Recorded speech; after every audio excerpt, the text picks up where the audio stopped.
And on this podcast, I'll be chatting with a variety of interesting people who are willing to make themselves vulnerable by sharing their own struggles and imperfections. Then we'll discuss the invaluable takeaways we can all apply to our own imperfect lives.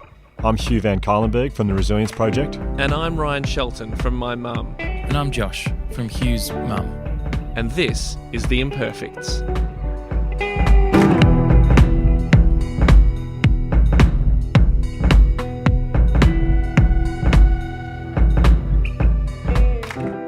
Well, here we are.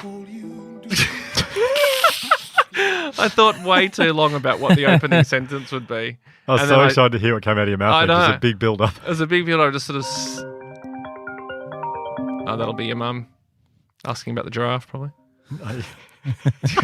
Hugh's, would that have come through, Josh? Yeah. Hugh's phone is Bluetooth connected to the Roadcaster because he's about to play something.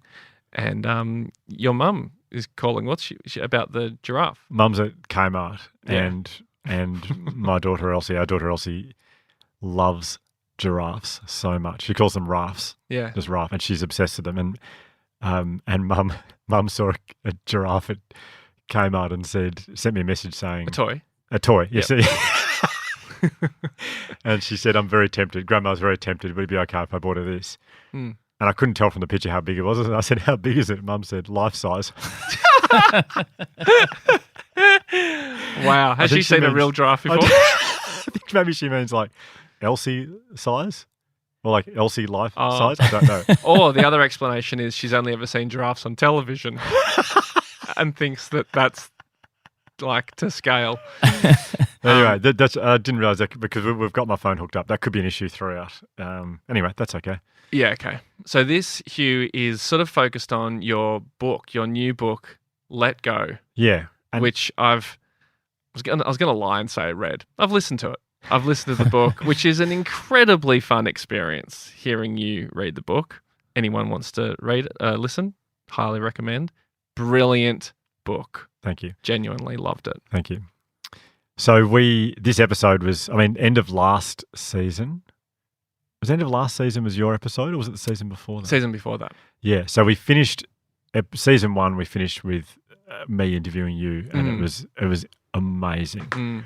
Yeah. Well, this is sort of back in the days before Vulnerability House and the Academy of Imperfection. Yeah. And the other non-titled format where we just talk. Yeah. Which we're doing more and more of. Yeah. Which is very enjoyable, but I don't know if that's what people signed up for. But we thought, well, why don't we end this season with an episode on me and my life? But we kind of we have talked a lot about each other's lives throughout this season, so I felt like I'm not sure there's a need for that. It feels a bit self-indulgent to say, here's more about me. Well, I think maybe more the reason was when we did my episode, I hadn't really spoken about. None of us had really spoken much about ourselves on the podcast. It was sort of all focused on the guests that came on.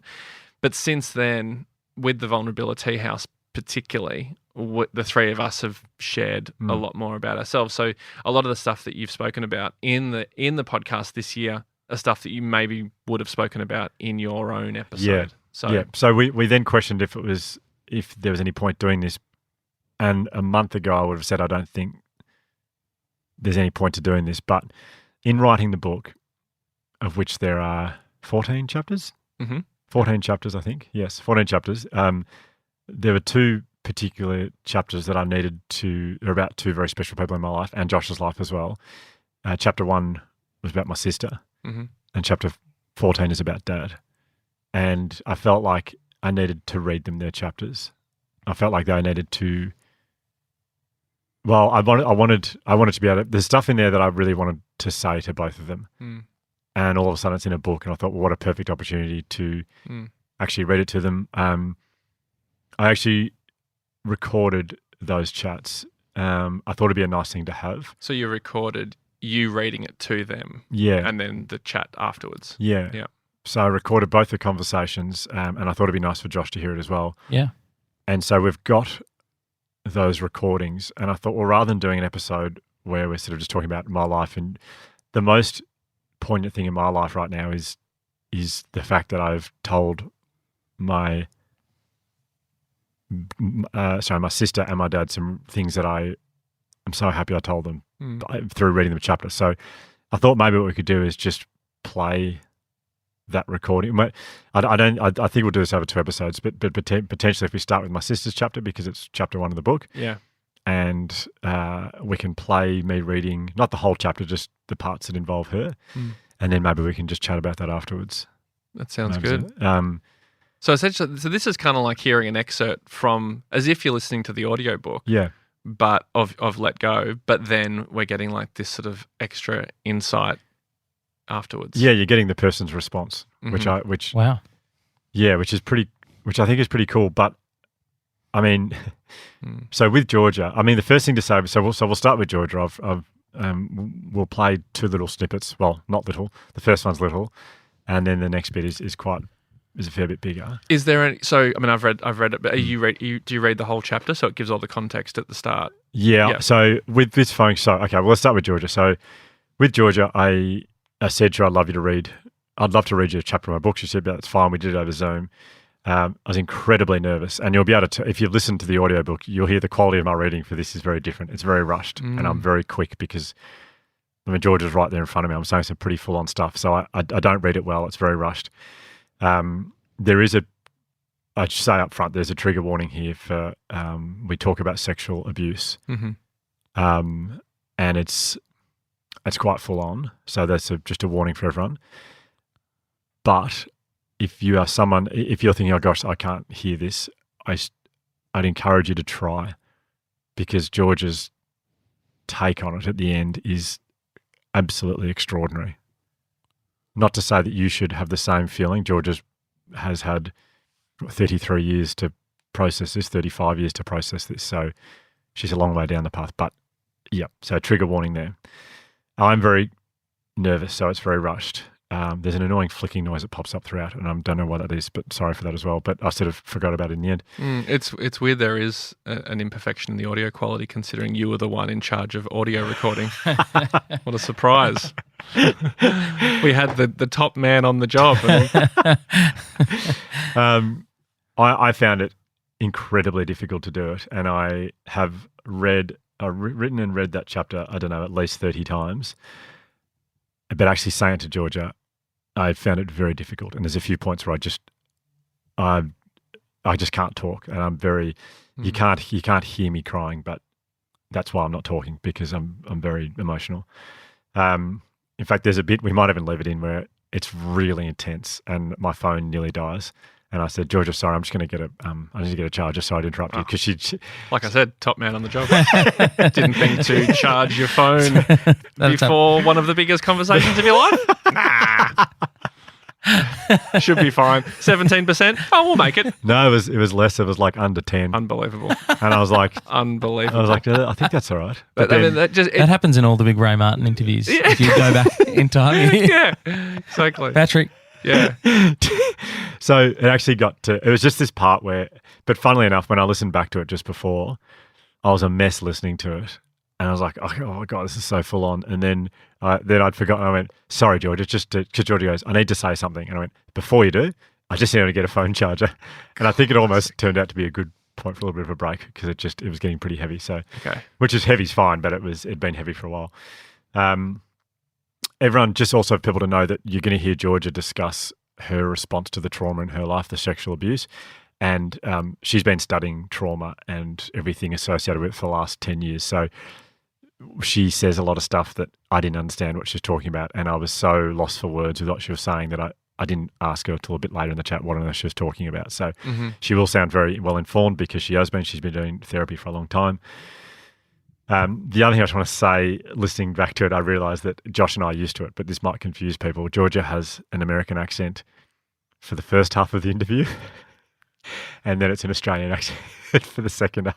Well, because she lives in America. She lives in America, yeah. And with Georgia, when you just catch her out of nowhere, you just give her a call. It's very American. Yeah, but the longer you're on the line, when she talks to someone from Australia, after a while, it comes back. So you will. I think that happens quite a lot. I think that's quite common. Yeah. So it's you'll. Just in case you're going, hang on a minute, is this a different person?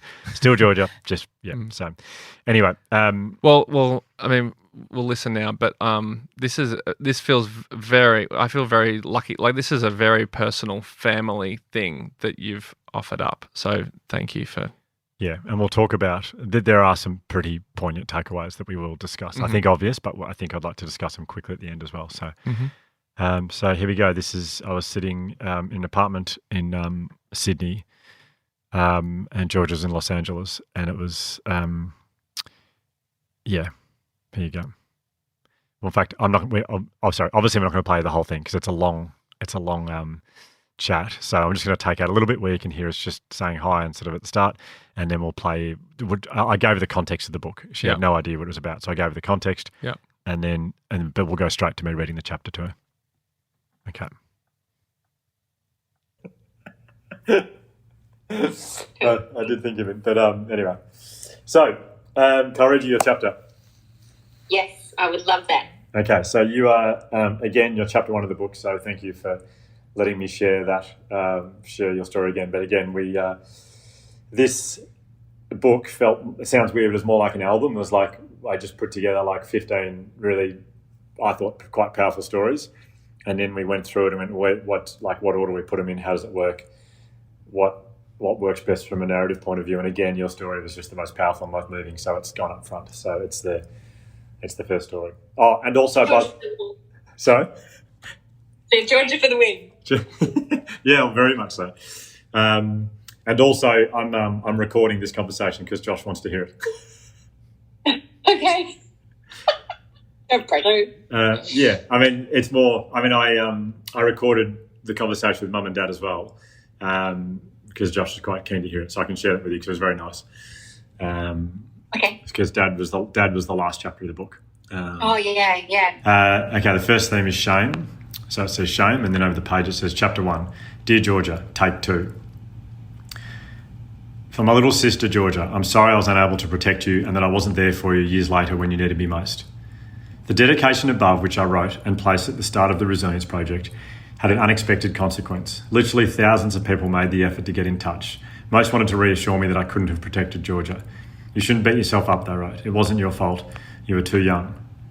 When I was 6 and Georgia was 3, a stranger came into the front yard of my grandparents' house where we were playing. He picked up my sister and carried her around the side of the house. Then he sexually assaulted her. Georgia didn't tell anyone what had happened and carried the horrible secret throughout her childhood.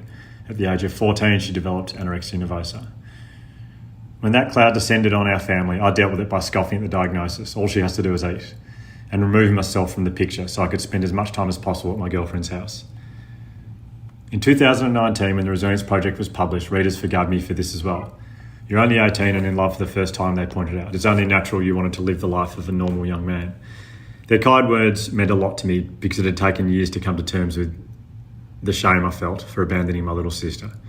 It's also taken years for me to forgive myself for not doing more for her when I was 6. I now look at my young son playing with his little sister and know deep in my heart that I could not have protected Georgia from that pedophile when we were kids. There's something else, however, that I felt hard to forgive myself for and for which I felt deep shame. It is, in fact, the reason I wrote the dedication in the first book. Something I wasn't ready to write about back then, something that happened much later. In 2009, and I sorry, I don't know if the dates are right here, we couldn't quite work it out, but in 2009, Georgia flew home from her new base in Los Angeles and called a family meeting. As we gathered at our parents' house, my sister finally revealed, after 23 years, what had happened to her that afternoon at our grandparents' house. During sessions with a therapist, she had unearthed the deeply buried sexual trauma. As she recounted the events of that day, my blood ran cold. The second Georgia described a man coming into our grandparents' yard, I remembered it too. I pictured him walking into the garden and first trying to talk to me. When I didn't respond, I saw him pick up Georgia and carry her around the side of the house. I had no idea what happened next. As Georgia spoke to us that night, I could tell she was broken. My sister was the most vulnerable I had ever seen her, which is saying a lot. When she looked at me with pain in her sight,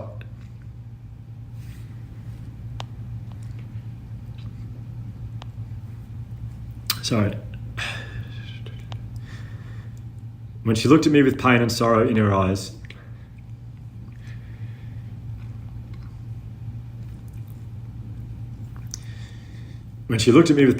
in her eyes, I knew exactly what I had to do. I needed to give her a big hug and say, I was there with you that day. I remember that, man. It was real. You're not crazy. I know it happened. Keep going. I'm here for you. Instead, I stayed silent. For reasons I don't really understand, I just couldn't form the words that might have helped my sister. I knew I was fucking up in real time. Jesus Christ, she needs you right now, I berated myself. You could give her so much strength and support in this moment. Instead, I let her flounder through one of the hardest moments of her life. I'm really sorry that happened to you, was all I could manage. With every second that passed, I knew I was drifting further from Georgia.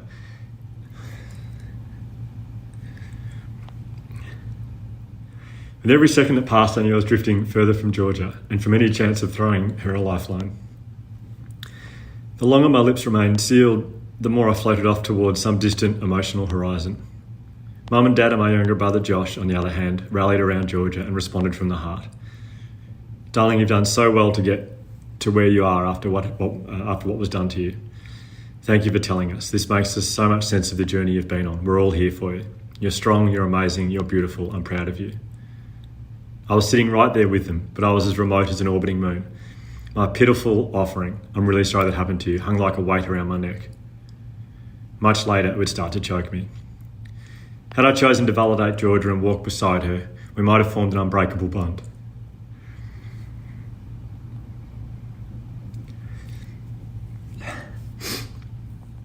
It might have changed both of our lives in the best possible way. A couple of days later, Georgia returned to the US, no doubt with a little weight lifted off her shoulders, thanks to my loving family. I went back to my life with a crushing shame pressing down hard on mine. I tried not to think about my emotional betrayal, but whenever I did, I realised the sexual assault had ultimately led to us both feeling ashamed. I couldn't blame the predator for all of it. After all, I could have done or said something to help, anytime I wanted. Whenever I thought about doing or saying the right thing, though, I always fell back on selfish excuses for not doing so. The same excuses that had stopped me from speaking on that day at Mum and Dad's. It was too messy. It would make me too vulnerable. It would be too painful to admit after all this time. And in a way, it would probably hurt Georgia more again. It would probably hurt Georgia again too. It was easier shoving my shame back in a box rather than engaging with it. So I put it off and put it off and put it off again for 10 years. In 2019, it was finally time to face the ugly truth. Georgia was still living in Los Angeles and I'd sent her the first chapter of my book to make sure she was okay with it, since it was about her. This got us talking about our relationship. They were just baby steps, but progress nonetheless. As I was finishing the last chapter of the book, I knew the time had come. Dread swelled in my chest as I messaged Georgia to arrange a time to chat. It was the first hot day of spring. Normally I love balmy weather. When the mercury pushes into the high 20s and beyond, my mood goes along for the ride. On this day, however, the heat was suffocating and just magnified the emotions of what I was about to do. I felt sick. When Georgia answered the phone, I headed outside and sat down beneath a big gum tree in our backyard. There was something comforting about that towering eucalypt. It reminded me of our childhood backyard, which was anchored by 8 of these enormous trees. I rested my back against the tree trunk, my knees pulled up and my head hung low. I'm sorry, I began. I then read her the dedication I'd written. Gee, that's so silly, she said, gently aware I was not my usual self. You couldn't have protected me from what happened that day. I'm not talking about that day, I said. I'm talking about 20 years later at Mum and Dad's when you told us all about what happened. What do you mean, she asked. Well, I remembered that day at our grandparents' too, I said softly. The yard, the man that he picked you up and took you around the side of the house. As soon as you told us about it, I remembered it straight away. I had no idea what had happened to you when the man took you away, but I do clearly remember him opening the front gate and walking towards us. I'm so sorry. Georgia was silent for a long time. I imagined she was poring over the catalogue of memories from the painful 33-year journey as a survivor of child sex abuse. I could sense her demeanour change from confused to sad and disappointed as the gravity... I could sense her demeanour change from confused to sad and disappointed as the gravity of what I had just said sank in. If only I'd spoken out and helped her 10 years earlier, she might have been able to make more progress towards inner peace. As sunlight streamed through the leaves of the gum tree overhead, I stared hard at my phone, holding it out in front of my face on speaker mode. It felt like we'd arrived at a crossroads in our relationship. I've been wanting to have a conversation like this with you for so many years, Georgia began. You know, a real conversation about real things and real feelings. So thank you for being real today. For all my sense of dread, I should have known which road my compassionate and resilient little sister would take. She wasn't angry or judgmental. Sad and frustrated, yes, but more than anything, she seemed relieved. For years, Georgia had watched from afar as my work with the Resilience Project gathered momentum. I think she found it hard to reconciling the vulnerable and empathetic man she heard about in the media with her somewhat aloof big brother.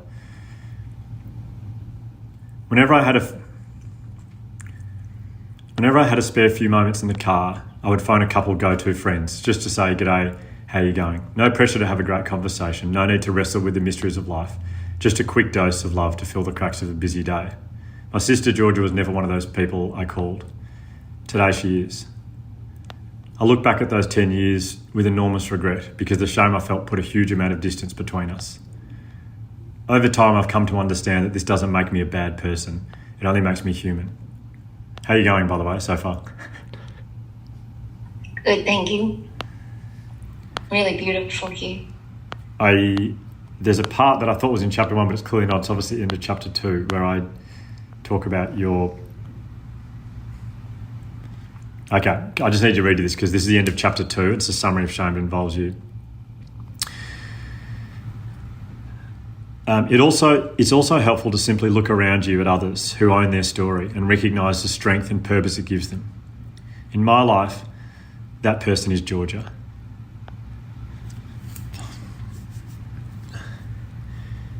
Sorry. No one has owned their story better than my sister.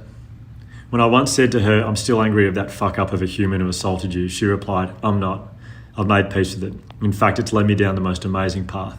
Look at all I'm now doing to help young people who are also suffered by trauma. I wouldn't be doing any of this.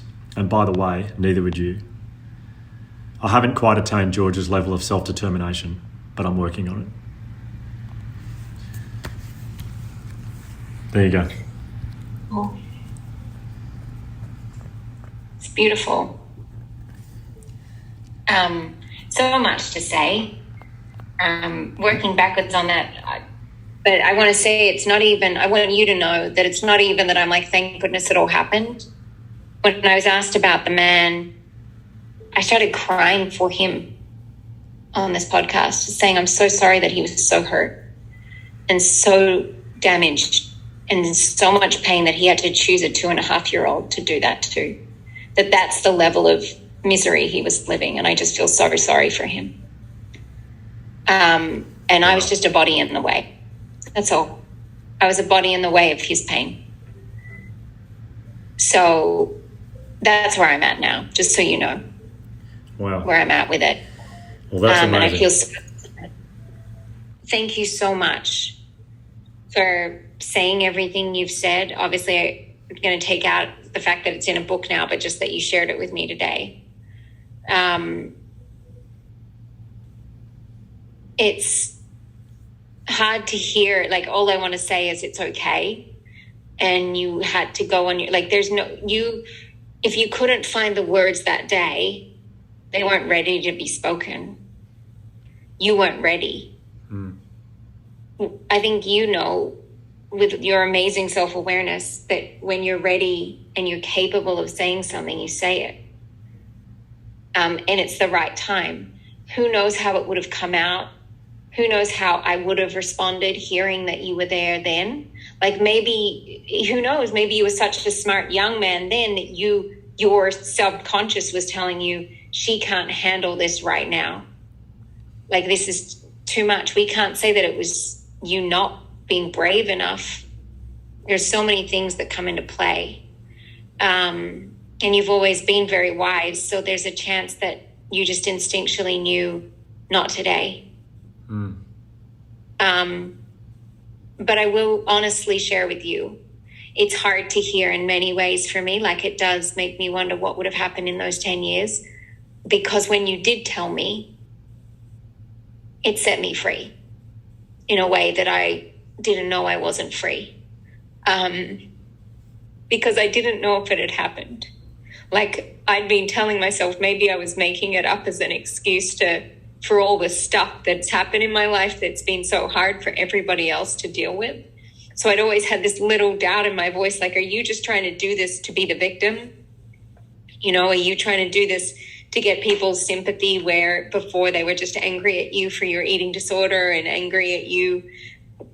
And when you told me on the phone that day, it was the first time where I didn't have to doubt myself. Like Bill telling me that he'd been treating me as someone that'd been sexually assaulted helped.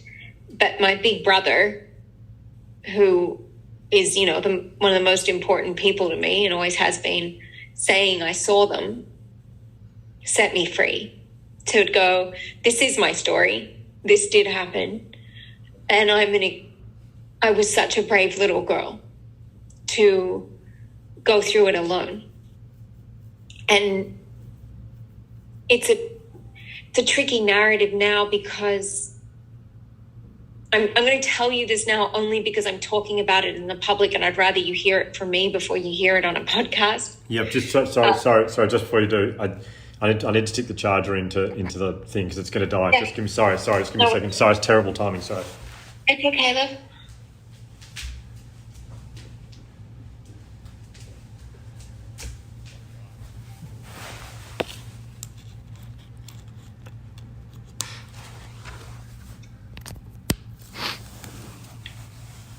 Okay, sorry.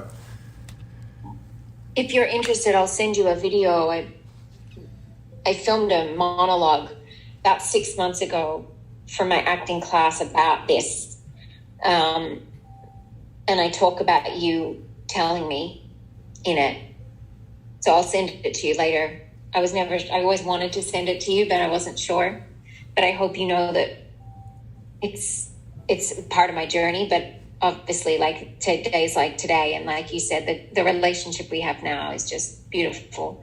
And I've done lots of therapy to let go of the cellular resentment I have for my big brother, which is just to be expected. Like when you think about how the mitochondria cell hold your stress, my cells knew that you left. I didn't. And so it's been hard for me over so many years to reconcile why I was angry at you when I loved you.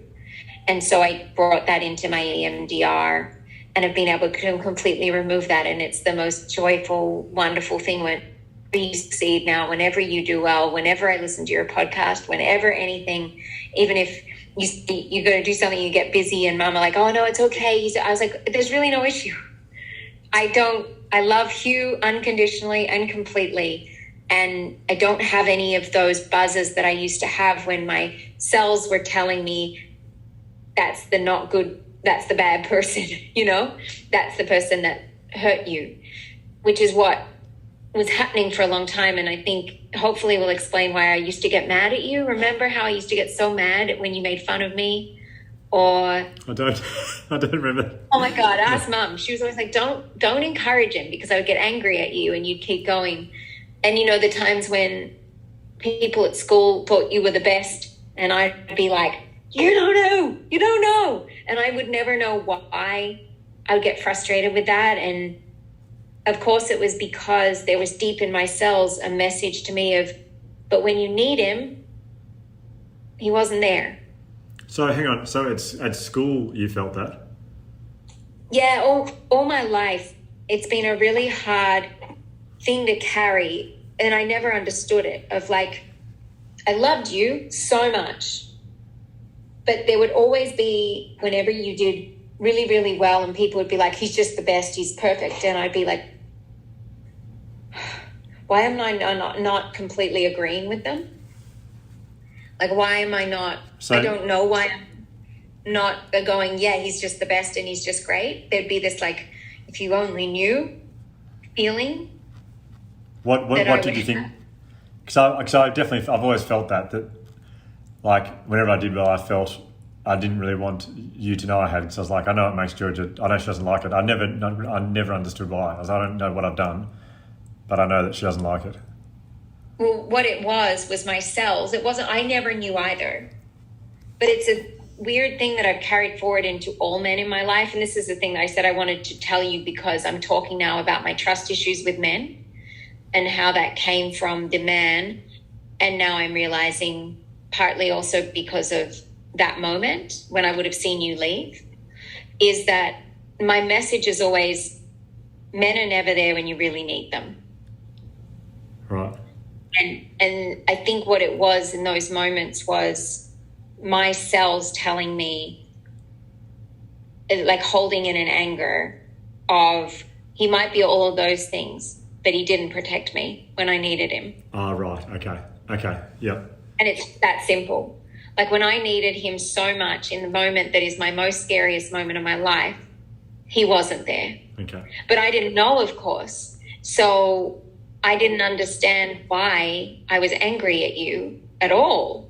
And it was a shame area, huge shame area for me. I thought I was a bad person because I couldn't be happy for my great older brother. Like, am I jealous? And I'd be like, but I'm not. I don't want the things he's good at.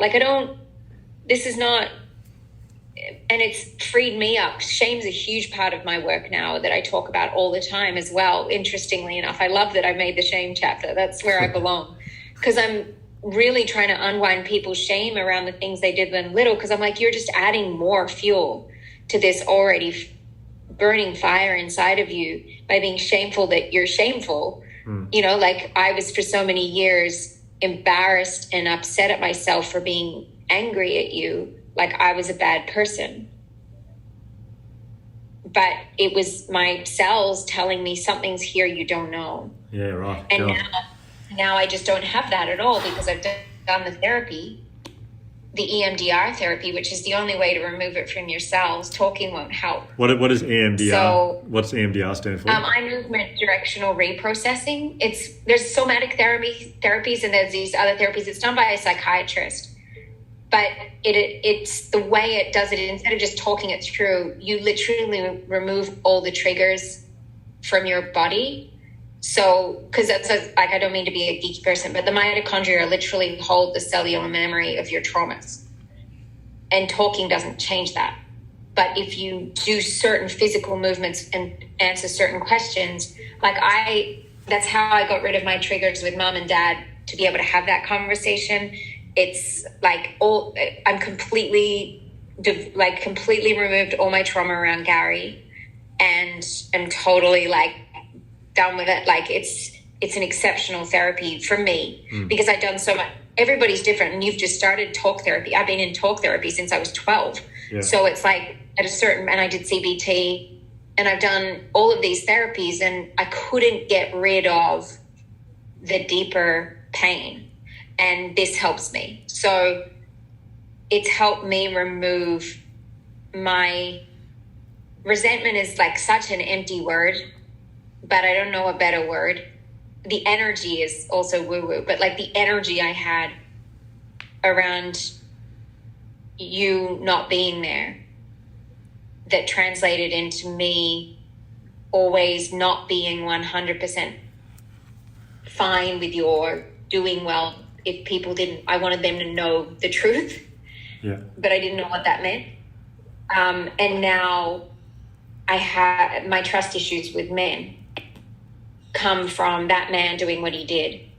The man doing what he did, me realizing that you couldn't protect me, you know, and that's the truth. I mean, what would you have done to a big man? What would you, we have to look at it realistically. You couldn't have done anything, but the only thing that I could have maybe instinctively done, and I've thought about it a lot, is I didn't know what he wanted to do. I didn't understand what to do. I did feel like this doesn't feel quite right. I could have let him do it. I could have put myself forward to be whatever he was going to do. He could have done it to me, but I didn't know. I don't remember what he said to me, but I do remember he sort of approached both of us, and I could have. Like I saw a video the other day on Instagram, and it was meant to be like a really inspirational thing. It was it was two kids. They would have been probably about Benji and Elsie's age, I reckon about 5 and 2. And there was a small dog running towards the 2-year-old. And this 5-year-old boy just threw himself in the way of his little sister.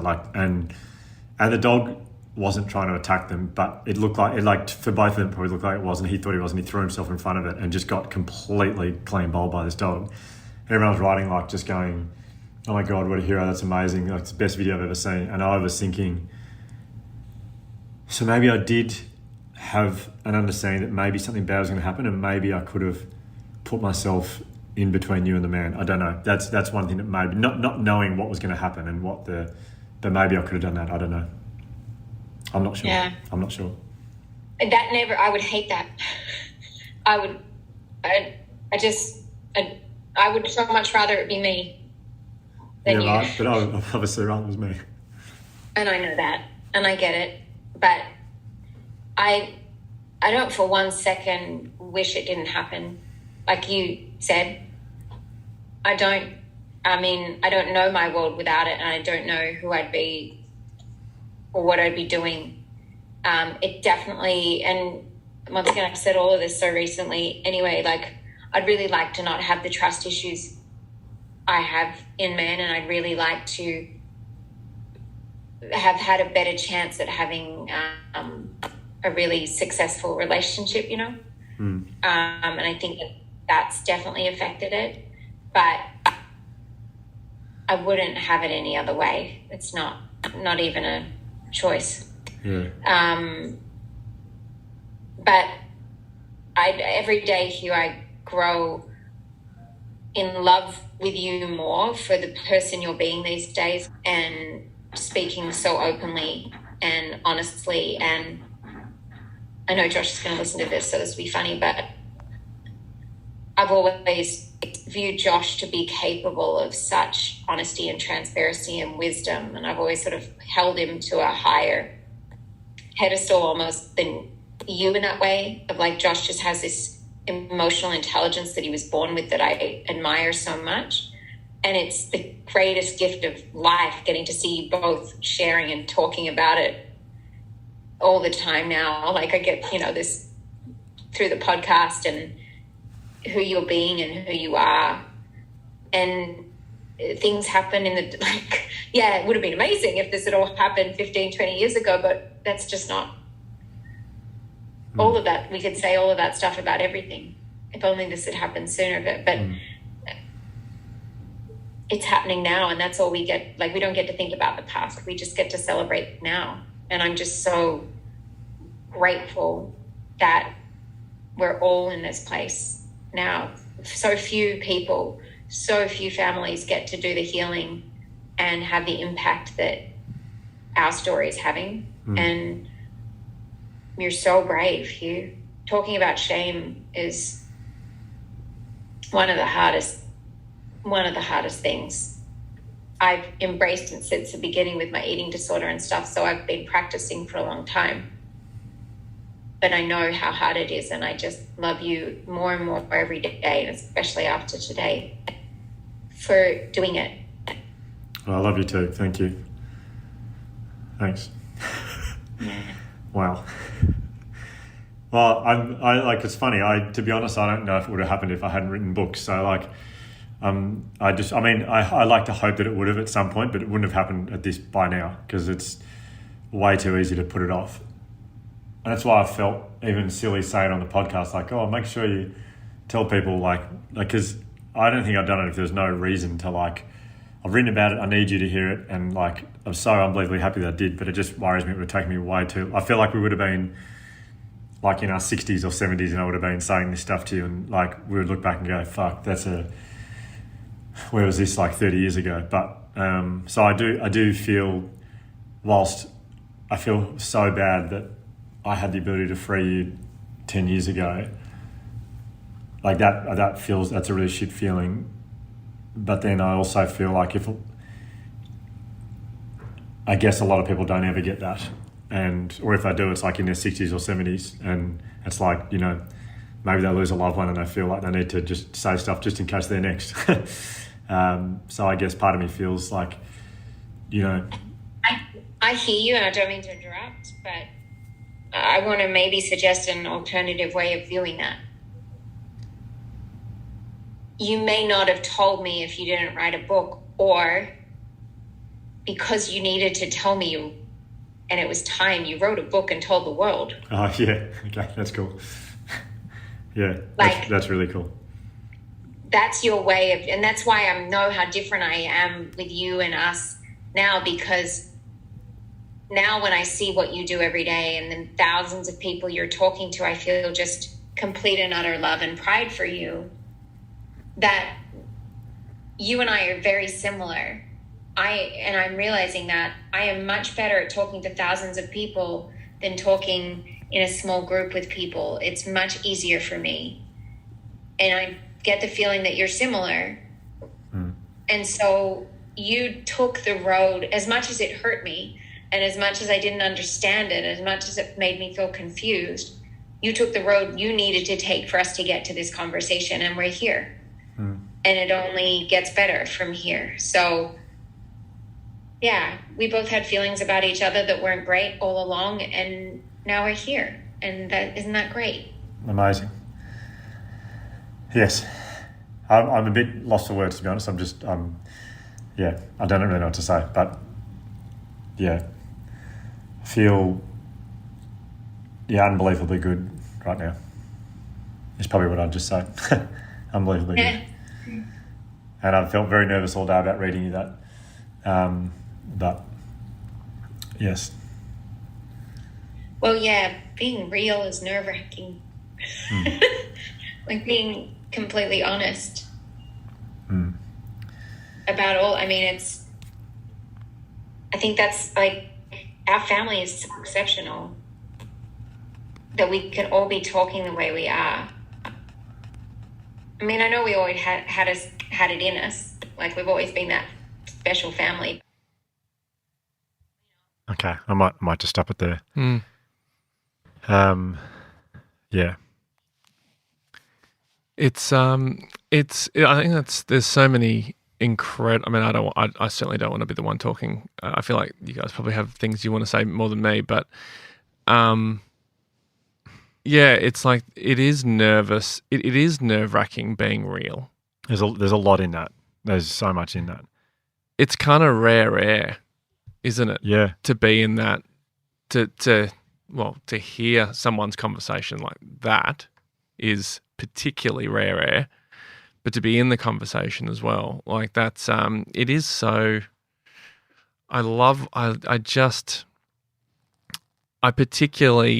What particularly resonated with me. I just want to say this first, and then is what she said about maybe the reason that you wrote books, do a podcast, do talks. Maybe the reason you do that is so you can tell the story and essentially get to talk to her in the way that you just did yesterday. Yeah, I mean it's a roundabout way of doing it, but yeah. It was huge for me. And it's been a really big couple of weeks because, like, Josh and I spoke on the last episode about how I thought, have I done something like where I used to be a hero and now I'm just clearly not? And then to find out it was more you going, no, I need to work out who I want to be. I can't worship you. That's not healthy. Well, that was huge for me because I often wondered what I'd done. But I had the exact same thing with Georgia, but going back a long way. Like, I remember being in year 12, and that was back in 98. The amount of good things that happened to me in 1998 were ridiculous. Like, it was just one of those years where everything good, just like I was, school captain and cricket captain, athletics captain, and a scholarship to the VIS, and all these, like, just thing after thing just kept happening. It was so good, and I just knew that Georgia was hating it. But that, and then I didn't understand. I thought part of me was like, is she jealous? But I also knew she wasn't jealous. So I was like, I don't know what. I just don't know what I've done. But, like, I know my sister doesn't really like me. Like, I know she loves me, but I know she doesn't really like me. And we're at the same school, so she was seeing all the success I was having, and I was on stage every week at the assembly doing speeches, and I remember seeing her in the audience looking so, like she said, like, no, you don't know what he's really like. And so I just felt, I just never knew. And it wasn't until I just had that chat with Georgia, and you heard the bit where she said, so her psychiatrist apparently explained to her that when trauma happens to you, the trauma's stored in your cells and apparently in the mitochondria. I don't know. I don't understand that at all, but that's what her psychiatrist explained. So whilst consciously she didn't remember what had happened to her, deep down there was this thing of like, no, Hugh was not a good person because he wasn't there when I needed him. to hear that's, well, I mean, I've still felt it up to a couple of years ago. Like when things go well with the Resilience Project, I don't tell Georgia because I don't like telling her because I just knew she didn't like it. And to find out that is why, I mean, it's heartbreaking, but it's also, I don't know, like I just can't believe we had that conversation. I cannot believe we've talked that through. Mm-hmm. Because I feel very lucky because I feel like there's a very good chance. The chances are, I think for a lot of people in my shoes, you would just go to your grave not understanding that. You'd probably never. Yeah. Certainly not as an 18-year-old. I'm never going to.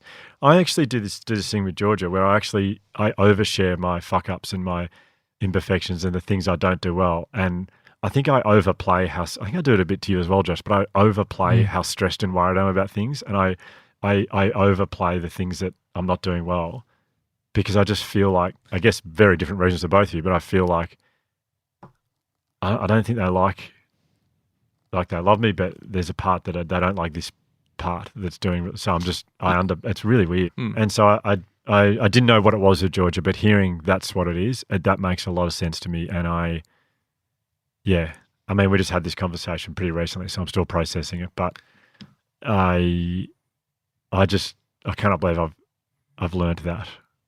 Well, I mean, I found that I found that pretty heavy to listen to, and I just can't even imagine. Josh, that's the first time you've heard that. I cannot even imagine. Yeah, I don't know. Like, I was kind of hoping you wouldn't ask. Yeah, sure. Okay, well, let's just ignore that then. No, I was gonna do like a quick check-in, but also say you don't need to say anything because that's really fucking heavy what you just listened to. So yeah, it's a hell of a lot to process. Yeah, and maybe you and I just talk about it, or Georgia and I talk about it another time. Yeah, you don't need to publicise your thoughts on it, but yeah, I don't. Only that I'm always blown away by how compassionate she is, and how much she thinks about other people's pain more than her own. And also, I mean, yeah, I agree with what Ryan said before, but I think it's interesting for other people to think about conversations that you've avoided for years and will continue to avoid for years out of a sense of sort of pride. Maybe pride, maybe that's not the right word, but or the embarrassment that might ensue from having the conversations. But I think moving towards having conversations like what you just had is should be the goal for everyone with people who they love in their life. Well, it's a nice way to get to I wrote this down just when I was on the plane before. I wrote down like a practical thing from that. It's Christmas coming up. We all spend a lot more time with our family around this time of year. Are you slotting an ad into this? No. Sounds like you're slotting an ad. And make 20 more bags to... it's a tough... So make sure you drop by Maya or David Jones and pick up your... No, sorry, Hugh. Sorry. No, it's Christmas coming up and we're going to have a lot more time with our family. You could do what I've done. You don't have to write a whole book, but you could write someone a letter and you could read it to them. If you could give it to them and they could read it, and that'd be good. It'd be really good. But if you read it to them, it's essentially what I did to Georgia, then you can have a conversation about it. Yeah.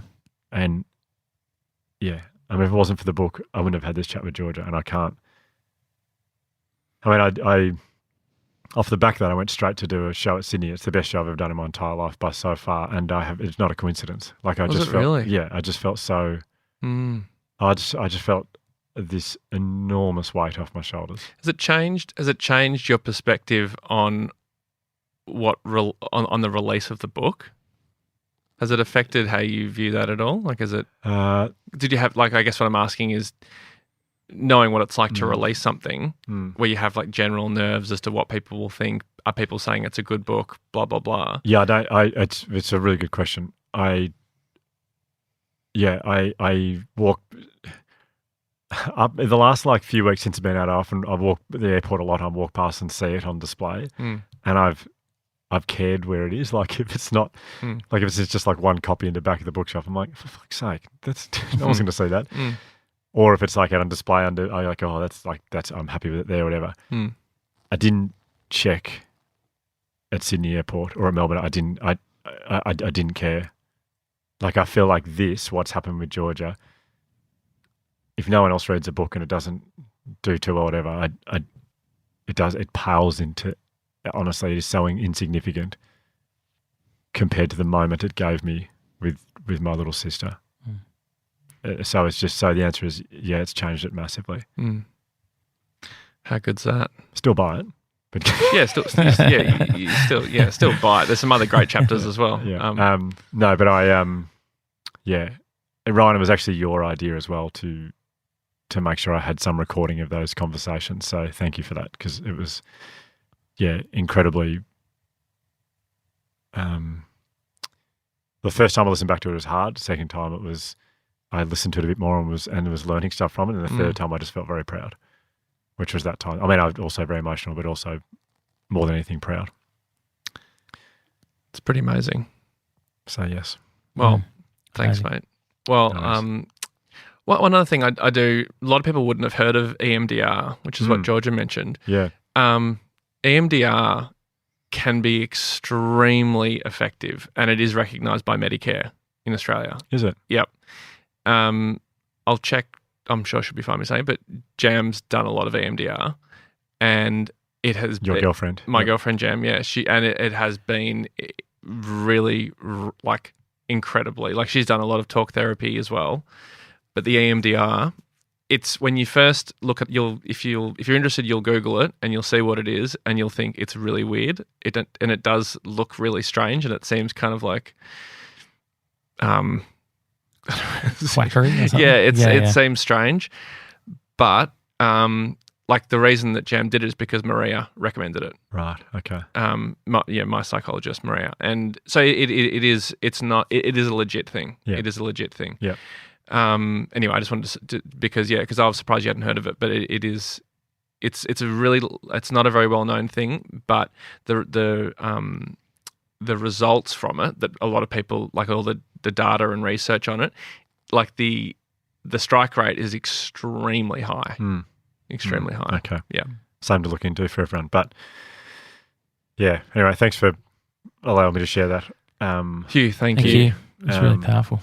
And yeah, we can talk about it, Josh. Yeah. Pretty full on. Yeah, there's a lot to digest. I hope I did the right thI didn't know if I should share it with you first so you could listen to it and be prepared for it, or I just... well... Maybe I should have sent it to you beforehand. Sorry. I feel like there'd be potential listeners who would be wanting to know what I think, and I just don't think I've got a solid... I don't have anything I'd want to say on the record at this stage, just because it's a lot to process, a lot to get through, and that's like our whole lives. Or yours and George's and mine by default. Yeah. In that. So that's, I think I need to think about it some more. Yeah. Anyway, thanks so much for allowing me to work this through, I guess, like live, as we're recording. And I'm sure I'll feel differently about it in the months to come as I process it, a bit like Josh does. But yeah, write a letter to someone. I love that. That you potentially... Could it be a letter? Could it be a letter? Because, I mean, any letter is pretty open. Could it be a letter of gratitude? Could it be a letter of could that be an angle? I remember years ago, really early, saying Maria, one of the first things she got me to do was write a letter to someone. She asked me to do it too, and I didn't do it. Yeah, I did it. But she said it's best if you read it out to them, and I couldn't bring myself to do that. So I wrote it and put it in their letterbox. Yeah, the research says hand it to them and read it out to them if you can. And I couldn't bring myself to do that. No. But it's still worth doing, even if you don't read. Oh, totally. Totally. So I think, what are the options? So people have levels of vulnerability to go through. So the option. Well, I can write a letter and just you don't hand deliver it and you don't read it to them. That's like probably your entry level, I reckon. Yeah, put it in the post. Just to write it. Oh, and just put it in a box. Oh, no, give it to them. Still give it to them. Still give it to them, definitely. I actually reckon. Okay. Cool. Were you going to say maybe just try writing it? Writing it and see how it feels. With no pressure. I like that. Is the first step. I like that a lot. And you can always just not send it, put it in a box, tear it up, delete it. Great. Yeah. Yeah, just see how it feels and give yourself, there's no pressure. So like you got a couple of months to make a decision on this. Just write it. That. So maybe that's you. Yeah, so really, I love that, Josh. So step 1, just write it and just see how it feels. Step 2, probably the next level up would probably be to... Email or post. Yeah, email or post. And then the third level is to read it to them. and then you kind of like open this door and you kind of just see what happens. And if I could offer a Jedi level, like above level 3, is you just sit down and you talk to them about it. Whoa, with no letter. Yeah, but maybe a letter's better actually now. I can let it better. Yeah, because then you say everything you need to say. You don't get too flustered because you get nervous. Could Jedi level be write the letter, go see them, put the letter on the table, and then using the Force, push the letter over to them without touching the letter? Yeah, that's Jedi level. That's Jedi level. Technically. Yeah. If anyone can do that, yeah, definitely film it. Yeah, send it to us. Good content. Yeah. So anyway, thanks everyone, and I hope more than anything. I mean, the whole reason we do this podcast is to help people, and I hope when Georgia and my story helps. I think so. Someone out there, I'm sure. Yeah. I'm sure. Thank you, Hugh. Thanks, guys. Good to see you, Josh. See ya.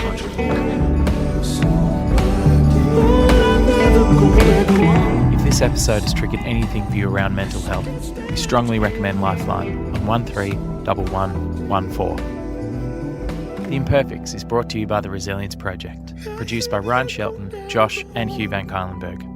A very special thank you also to No Mono for allowing us to use their track Keep On as the theme for this podcast.